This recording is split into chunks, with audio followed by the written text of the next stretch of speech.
Christmas special എപ്പിസോഡാവാമെന്ന് വിചാരിച്ചു. അപ്പോൾ December മാസത്തിലേക്ക് കടന്നല്ലോ.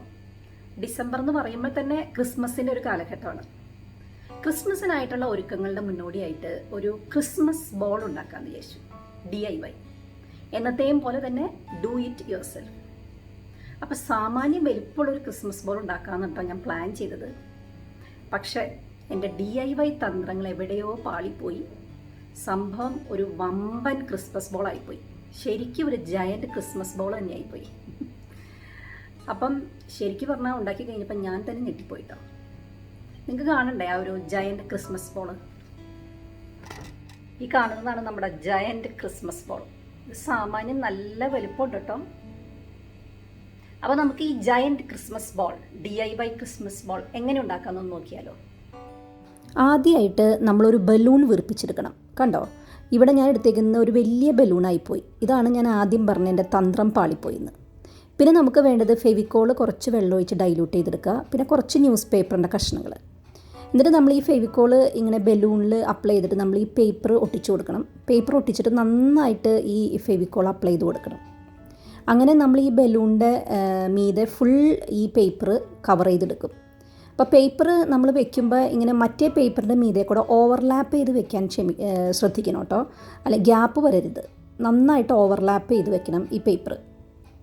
പിന്നെ നന്നായിട്ട് നമ്മുടെ ഈ ഫെവിക്കോൾ അപ്ലൈ ചെയ്തും കൊടുക്കണം. പിന്നെ ഇതുപോലെ ഈ പേപ്പർ നമ്മൾ ഫുൾ ഈ ബലൂണിൽ കവർ ചെയ്തെടുക്കണം. ഒരു 3-4 ലെയറെങ്കിലും നമ്മളിതുപോലെ പേപ്പർ വെച്ച് കവർ ചെയ്യണം. ഒരു പ്രാവശ്യം പേപ്പർ വെച്ച് ഇത് ചെയ്തിട്ട് ഡ്രൈ ആയി കഴിയുമ്പോൾ വീണ്ടും നമ്മൾ ഒരു ലെയറും കൂടി കവർ ചെയ്യുക, വീണ്ടും ഒരു ലെയറും കൂടി കവർ ചെയ്യുക. അത് പെട്ടെന്ന് നമുക്ക് ചെയ്യാൻ പറ്റും കേട്ടോ. ഇതുപോലെ അങ്ങോട്ട് ഒരു ബ്രഷ് വെച്ച് ഫെവിക്കോൾ വെച്ച് അങ്ങ് അപ്ലൈ ചെയ്തിട്ട് പെട്ടെന്ന് പേപ്പർ വെച്ച് പോവാം.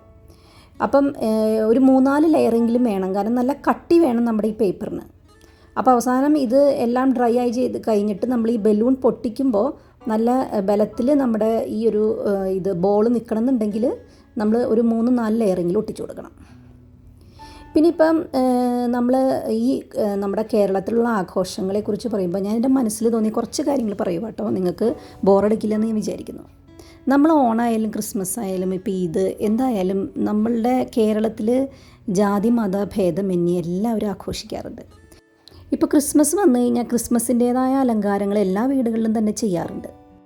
അപ്പോൾ അതാ നമ്മുടെ ബലൂൺ എല്ലാ ഭാഗവും കവർ ചെയ്ത് കഴിയുമ്പോൾ ഇതുപോലെ പതുക്കെ ഒന്ന് ബലൂൺ പൊട്ടിച്ചു കൊടുക്കുക. അപ്പം പതുക്കെ ഒന്ന് ചുരുങ്ങൂട്ടോ, എന്നാലും കുഴപ്പമില്ല, നമുക്കതൊരു ഷേപ്പിൽ കിട്ടും.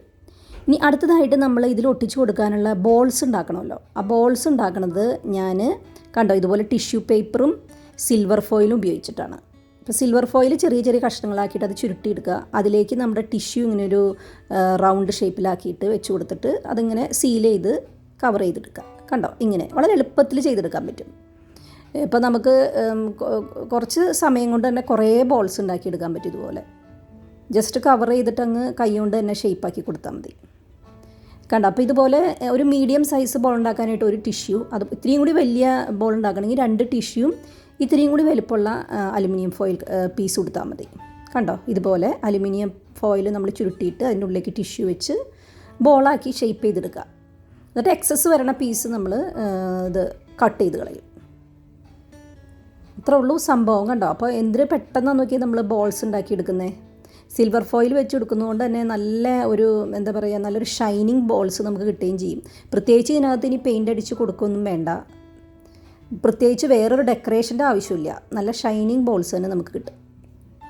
അപ്പോൾ ഈ രീതിയിലാണ് നമ്മൾ ബോൾസ് ഉണ്ടാക്കിയെടുക്കുന്നത്. കണ്ടോ, അപ്പം പല സൈസിലുള്ള ബോൾസ് ഞാൻ ഉണ്ടാക്കിയിട്ടുണ്ട് കേട്ടോ. ഇനി അടുത്തതായിട്ട് നമ്മൾ ഉണ്ടാക്കിയെടുത്ത ആ ബോൾ ഷേപ്പ് പേപ്പർ ബോളിലോട്ട് നമ്മൾ ഈ ബോൾസ് ഓരോന്നായിട്ട് അങ്ങ് ഒട്ടിച്ചു കൊടുക്കുക. അപ്പോൾ ചെറുതും വലുതും മീഡിയം സൈസും ഒക്കെ ആയിട്ട് പല വലുപ്പത്തിലുള്ള ബോളുകൾ അങ്ങ് ഒട്ടിച്ചു കൊടുക്കണം. അടുപ്പിച്ച് ഗ്യാപ്പ് മാക്സിമം ഇല്ലാത്ത രീതിയിൽ ഒട്ടിച്ചു കൊടുക്കുക. ഇടയ്ക്ക് ചെറിയ ഗ്യാപ്പ് വന്നാലും കുഴപ്പമില്ല കേട്ടോ. അത് നമ്മൾ ഫൈനൽ ടച്ചിൽ അവസാനം ആ ഗ്യാപ്പൊക്കെ ചെറിയ ബോൾസ് വെച്ച് ഫില്ല് ചെയ്ത് കളയും.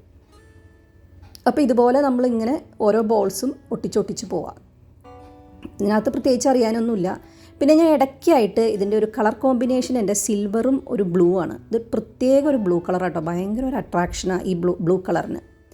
ഇത് എൻ്റെ കയ്യിൽ പഴയ ബോൾസ് ഇരുന്നതാണ് ബ്ലൂ കളറ്, ചെറിയ ബോൾസ് ഇരിപ്പുണ്ടായിരുന്നു. അപ്പോൾ അതാണ് ഞാൻ ഒട്ടിച്ചു കൊടുക്കുന്നത്. ഈ കളറ് പെയിൻറ്റ് എൻ്റെ ഇല്ലായിരുന്നു, അല്ലെങ്കിൽ നമുക്ക് ഈ കളർ പെയിൻറ്റ് നമ്മൾ ഈ ഉണ്ടാക്കിയെടുത്ത ബോളിൽ പെയിൻറ്റ് ചെയ്താലും മതി. നമുക്ക് ഏത് കളർ കോമ്പിനേഷൻ വേണോ ആ കളറിലുള്ള പെയിൻറ്റ് അടിച്ചാലും മതി. അപ്പോൾ ഈ കളറ് ബ്ലൂ കളറ് എൻ്റെ ഉണ്ടായിരുന്നു. ഈ ബ്ലൂ എനിക്ക് ഭയങ്കര ഇഷ്ടമാണ്. അപ്പോൾ അതുകൊണ്ട് ഞാൻ ഈ ബ്ലൂ ഇടയ്ക്ക് വളരെ ചുരുക്കം കേട്ടോ, ആകെ മൊത്തം ഈ നമ്മൾ പേപ്പർ ബോൾ എടുത്തു കഴിഞ്ഞാൽ മൊത്തം ഒരു 6 ബ്ലൂ ബോൾസ് എങ്ങനെ ഞാൻ ഒട്ടിച്ചു കൊടുക്കുന്നുള്ളൂ. അപ്പോൾ അങ്ങനെ കണ്ടോ, അതെ ഗ്യാപ്പില്ലാതെ നമ്മൾ ഓരോ ബോൾസും ഒട്ടിച്ചൊട്ടിച്ച് പോവുകയാണ്. അപ്പോൾ ഞാൻ നേരത്തെ പറഞ്ഞല്ലോ നമ്മുടെ കേരളത്തിലുള്ള ആഘോഷങ്ങളെക്കുറിച്ച്. അപ്പോൾ ഇപ്പോൾ ഓണം വന്നു കഴിഞ്ഞാൽ ഏത് വീടുകളിലെ ഓണത്തിൻ്റേതായ ഒരു ഡ്രസ്സ് അല്ലെങ്കിൽ ഓണത്തിൻ്റെ സദ്യ ഉണ്ടാക്കാത്ത എല്ലാ വീടുകളിലും തന്നെ ഉണ്ടാക്കും അല്ലേ. അപ്പോൾ നമ്മുടെ ഈ പേപ്പർ ബോൾ കണ്ടോ, ഏകദേശം നമ്മൾ ബോൾസ് ഒട്ടിച്ച് തീരാറായി. ഞാൻ ആദ്യം പറഞ്ഞല്ലോ, ഞാൻ ഇത്തിരി വലിയ ബലൂണായിപ്പോയി സെലക്ട് ചെയ്തതെന്ന്. അത് കാരണം കൊണ്ടുണ്ടല്ലോ ഞാൻ ബോൾസ് ഉണ്ടാക്കി ഏകദേശം എനിക്ക് മതിയായി കേട്ടോ. കാരണം ഇത് എത്ര നമ്മൾ കവർ ചെയ്തിട്ട് അങ്ങ് തീരുന്നില്ല, അത്രയും വലുപ്പമായിപ്പോയി. അപ്പോൾ ശരിക്കും പറഞ്ഞു കഴിഞ്ഞാൽ ഇത്രയും വലിയൊരു ബോളിൻ്റെ ആവശ്യമില്ല. പിന്നെ നിങ്ങൾക്ക് ഹാർഡ് വർക്ക് ചെയ്യാൻ തയ്യാറാണെങ്കിൽ മാത്രം വലിയ ബലൂൺ സെലക്ട് ചെയ്താൽ മതി. അല്ലെങ്കിൽ ഒരു മീഡിയം സൈസ് ചെറിയ ബലൂൺ സെലക്ട് ചെയ്യുന്നതായിരിക്കും ആരോഗ്യത്തിന് നല്ലത്. പിന്നെ അതേ ഞാൻ ഈ ഫൈനൽ ടച്ചായിട്ട് കണ്ടോ, ഇടയ്ക്ക് ഗ്യാപ്പ് പോകുന്നതൊക്കെ ചെറിയ ബോൾസ് വെച്ച് കവർ ചെയ്ത് കൊടുക്കുകയാണ്. ഇനി അടുത്തതായിട്ട് നമുക്ക് നമ്മുടെ ഈ ക്രിസ്മസ് ബോൾ നമ്മൾ സീലിങ്ങിൽ തൂക്കിയിടുന്നത്. അപ്പോൾ അവിടെ തൂക്കിയിടാനായിട്ട് ആ തൂക്കിയിടുന്നതിന് വേണ്ടിയിട്ട് ഒരു ഇതുണ്ടാക്കണം, ഹാങ്ങർ ഉണ്ടാക്കണം. അപ്പോൾ അതിന് വേണ്ടിയിട്ട് കണ്ടോ, നമ്മൾ ഈ ഐസ്ക്രീം സ്റ്റിക്ക് ഉണ്ടല്ലോ, ആ സ്റ്റിക്ക് ഒരു ചെറിയ പീസ് കട്ട് ചെയ്തെടുത്തിട്ട് അതിൻ്റെ സെൻറ്ററിലായിട്ടൊരു ഹോൾ ഇട്ട് കൊടുക്കുകയാണ്. ഒരു നെയിൽ ഉപയോഗിച്ചിട്ട് സ്ക്രൂ ഉപയോഗിച്ചിട്ടാണ് ഞാൻ ആ ഹോൾ ഉണ്ടാക്കുന്നത് കേട്ടോ. അത് പതുക്കെ ഒന്ന് സ്ക്രൂ ചെയ്ത് കൊടുത്താൽ ചെറിയൊരു ഹോൾ നമുക്ക് അവിടെ കിട്ടും. എന്നിട്ട് ഇനി നമ്മൾ എന്താ ചെയ്യുന്നത് വെച്ചാൽ നമ്മുടെ ടൈങ്കീസ് പ്ലാസ്റ്റിക് ത്രെഡ് ഉണ്ടല്ലോ, അത് നമ്മൾ ഏകദേശം ഒരു 1 മീറ്ററോളം ഡബിൾ ലെയറായിട്ട് കട്ട് ചെയ്തെടുക്കണം. എന്നിട്ട് നമ്മൾ ആ ഒരു ഓപ്പൺ എൻഡുള്ള ആ സൈഡ് ഉണ്ട്, അത് ഈ ഹോളിൽ കൂടെ കോർത്ത് കൊടുക്കുക. എന്നിട്ട് നമ്മളത് അവിടെ ഒരു നോട്ട് ഇട്ട് കൊടുക്കുകയാണ്. നോട്ട് എന്ന് പറയുമ്പോൾ ഒരു 4 പ്രാവശ്യം നോട്ട് ഇട്ട് കൊടുക്കണം കേട്ടോ. അതായത് ആ ഹോളിൽ കൂടെ ഇങ്ങനെ കടന്നു വരാത്ത രീതിയിൽ നോട്ടിട്ട് കൊടുക്കണം. കണ്ടോ, ഇപ്പോൾ ഒരു 4 പ്രാവശ്യം ഞാൻ നോട്ടിട്ട് കൊടുക്കുന്നുണ്ട്.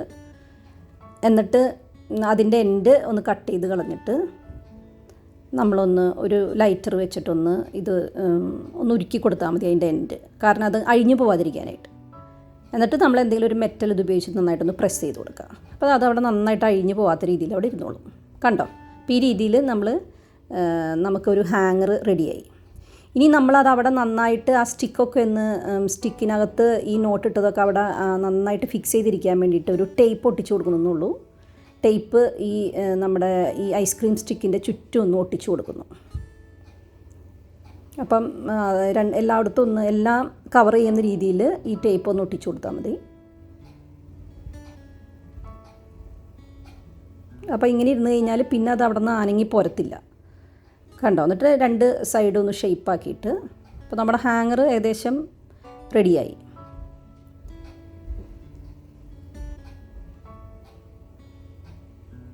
ഇനി അടുത്തതെന്ന് പറഞ്ഞു കഴിഞ്ഞാൽ നമ്മൾ നമ്മുടെ ക്രിസ്മസ് ബോളിൻ്റെ മുകളിലുള്ള ഹോളിക്കോടെ നമ്മുടെ ഈ ഹാങ്ങർ അങ്ങ് ഇട്ട് കൊടുക്കുകയാണ്, ആ ഐസ്ക്രീം സ്റ്റിക്കിൻ്റെ ഭാഗം. ഇനി ഇതിൻ്റെ ഈ ബോളിൻ്റെ മുകൾ ഭാഗത്തായിട്ട് നമ്മുടെ ഒരു ക്രിസ്മസ് ഫീൽ കിട്ടാൻ വേണ്ടിയിട്ട് ശരിക്കും പറഞ്ഞാൽ സാറ്റിൻ റിബണാണ് ഇടേണ്ടത് കേട്ടോ. ഇവിടെ ഞാൻ DIY റിബണാണ്. ഇതെന്താണെന്ന് വെച്ചാൽ നമ്മുടെ ഈ മരപ്പണി നടക്കണോടത്ത് നമ്മൾ ഈ ചിന്തേറിടുമ്പോൾ നമുക്ക് മരത്തിൻ്റെ ഇതുപോലെ പീസസ് കിട്ടുമല്ലോ, അങ്ങനത്തെയാണ് കേട്ടോ ഇത്. ആ മരത്തിൻ്റെ ആ പീസസ് എടുത്തു കൊണ്ടുവന്നിട്ട് സിൽവർ കളർ സ്പ്രേ പെയിൻ്റ് അടിച്ചേക്കുന്നതാണ്. കണ്ടോ, അത് ചുറ്റും ഒട്ടിച്ചു കൊടുത്തു. ഇനി ഇതുപോലെ ബോ ഒട്ടിച്ചു കൊടുക്കുകയാണ്. ബോ എന്ന് പറഞ്ഞു കഴിഞ്ഞാൽ ഇതും DIY ആണ്. ഞാൻ റിബൺ വെച്ച് ഞാൻ തന്നെ ഉണ്ടാക്കിയെടുത്തതാണ് ബോ ആണ്. പിന്നെ അതിൻ്റെ സെൻറ്ററിലായിട്ട് ഓരോ ബെല്ല് ഒട്ടിച്ചു കൊടുക്കുന്നുണ്ട്. ഇത് പഴയ എൻ്റെ ഇരുന്ന 2 ബെല്ലുകളാണ്, അത് അപ്പുറത്ത് ഒട്ടിച്ചു കൊടുത്തു. കണ്ടോ, അപ്പോൾ നമ്മുടെ ജയൻറ്റ് ക്രിസ്മസ് ബോൾ റെഡിയായി. ഞാൻ തൂക്കിയിട്ടു സീലിങ്ങിൽ. അപ്പോൾ അത് ആ പ്ലാസ്റ്റിക് ത്രെഡിൽ തൂക്കിയിട്ടതുകൊണ്ട് നമ്മൾ ആ ത്രെഡ് കാണത്തില്ല കേട്ടോ. നമ്മൾ പെട്ടെന്ന് നോക്കുമ്പോൾ ഒരു ബോൾ എയറിൽ നിൽക്കണ പോലെ തോന്നത്തുള്ളൂ. കണ്ടോ, അപ്പോൾ നമ്മുടെ മനോഹരമായ ജയൻറ്റ് ക്രിസ്മസ് ബോൾ റെഡിയായി. ഇങ്ങനെ കിടന്ന് ആടുന്ന കണ്ടോ, എന്താ രസം. ഇത് കാണുമ്പോൾ തന്നെ ഒരു ക്രിസ്മസ് ഫീൽ വരുന്നുണ്ട്. ഈ ഒരു ക്രിസ്മസ് ഓർണമെൻറ്റ് നിങ്ങൾക്ക് എല്ലാവർക്കും ഇഷ്ടപ്പെട്ടു എന്ന് ഞാൻ വിശ്വസിക്കുകയാണ്. അടുത്തൊരു മനോഹരമായ വീഡിയോ ആയിട്ട് വീണ്ടും കാണാം. താങ്ക്